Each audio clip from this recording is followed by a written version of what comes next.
right, so the second episode of Who Killed WCW is out now, and it was a lot about Eric Bischoff and Goldberg. I think it's pretty much a bunch of 50 and 60-year-old men all saying that everybody else killed WCW, but not them. And then Bret Hart saying you're an idiot. All of you.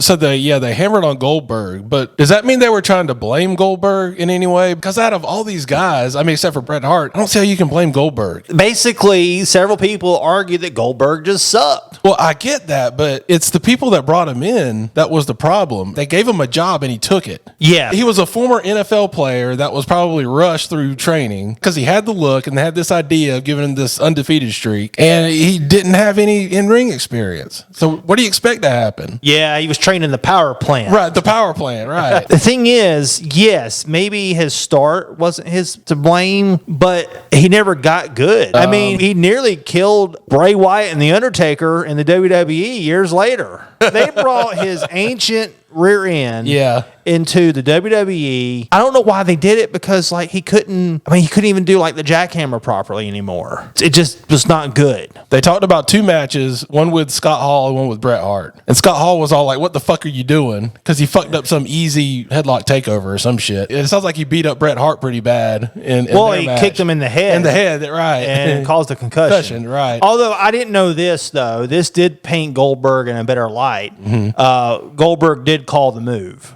It does make you wonder. I'm not a professional wrestler, but was it really 100% Goldberg's fault? I mean, stuff does happen in wrestling, unfortunately, and people get hurt. I don't know. I watched the kick. It was stiff. Bret Hart was given a warning, but I mean, how much warning can you benefit from with a full force kick to your freaking head? I don't know. I'm not a wrestler, but when you got several guys saying that he never got good, he was dangerous, it only makes you think that maybe there's some truth to that. I don't know. Fortunately, nobody in the WWE got hurt, but I saw some stuff later in his career that looked pretty bad. He should have gotten better, but at the same time, did anybody try to work with him? Probably not. If they did, was Goldberg just resistant to it? That I don't know. There's a lot of questions there, I think. I was told that he was pretty difficult. He had a reputation for being difficult. Okay. Even in the WWE when he went there. Right. Well, if he was difficult anyway, then, people probably didn't try to work with him. Well, they had this magic formula that worked for a while. Right now, what I'm about to tell you is the whole problem with Goldberg. It all boils down to what I'm about to say. Goldberg starts off, he comes out of the power plant, and they had this idea of doing squash matches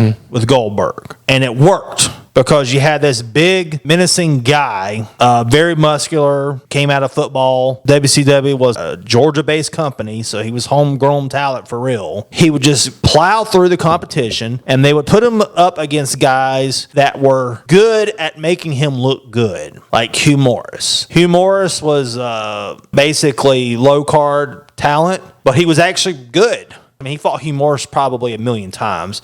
Like half of his whatever number of victories he had was against Hugh Morris. Hugh Morris made him look good. So all of his matches going up to Hogan that I can think of, unless there's one that I'm missing, were very short squash matches. His match against Hogan was like his first actual real match. So imagine being Goldberg and all you've had is PowerPoint training. You can do a good presentation in PowerPoint if you're Goldberg. Maybe if they would have created a PowerPoint presentation for Goldberg on how to wrestle, maybe it would have been better. He could have wrestled, yes. He needed a PowerPoint presentation. No, all he had was power plant training and squash matches. And now he's fighting Hollywood Hogan for the World Heavyweight title. The title held by George Hackenschmidt.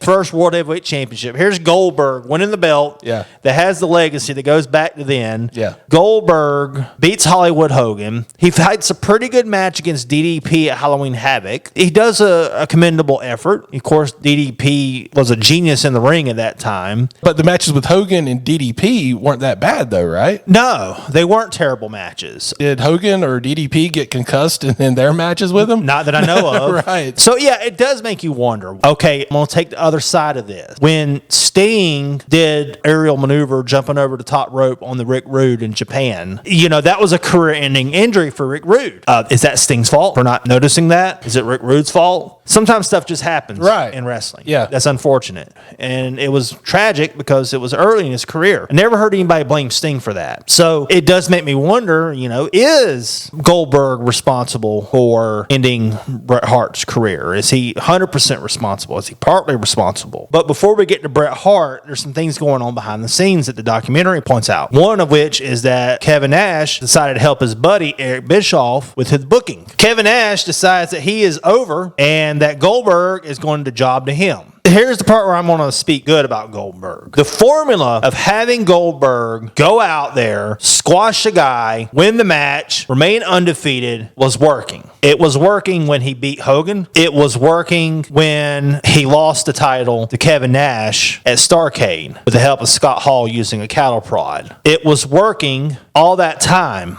I think Kevin Nash was over, but I think that they pulled the plug on Goldberg too early. Kevin Nash's comments in that, I believe this is what he was saying. The money is when the babyface is chasing the belt. It's the chase that makes the money. And then when he gets the belt, you got to take it back right away in order to keep making money. I disagree with that. I understand that to some extent, that there might be some truth to that. Look at Ric Flair's career. That was the theory then. That's why he's 16-time world champion. He would hold the belt, he would lose it to a babyface, and he would get it back. This happened a lot, especially in the 80s. Triple H held the belt for a long time, multiple times in the WWE, and that was part of the theory then, too. Most recently, Roman Reigns held the belt for longer than just about anybody. There are times that the wrestling business has been extremely successful with the babyface holding the belt. Hulk Hogan, right, during the 80s. I wouldn't say the WWE was successful during this time period, but John Cena is the one that held the company afloat during the PG era. It wasn't a heel. I mean, yeah, he did lose the belt and had to chase it and all that, but he was the champion a lot. Right now, we got Cody Rhodes, who's probably, the way things are looking, is going to be a bigger success than John Cena. I don't think that's 100% accurate. I think that's just his booking ideas. Let's say Kevin Nash was right. We need to have Goldberg chase the championship again. What they had didn't happen again. The huge draw of Goldberg going for the title and winning the title, they never had that much success with Goldberg ever again. It was too soon. Arguably, Goldberg's WWE career, later in his career, when he was way past his prime, was better when he, won the Universal Championship in daggum Saudi Arabia. A Jewish wrestler wins a world title in Saudi Arabia. Now, that's a big accomplishment right there. WWE knew better how to use Goldberg than WCW, and he was a WCW talent. The WWE knew how to use him better. Kevin Nash was wrong. I'm sorry. I don't think Kevin Nash killed WCW, but he was not a good booker. And then you had the finger poke of doom, and then everything went to crap.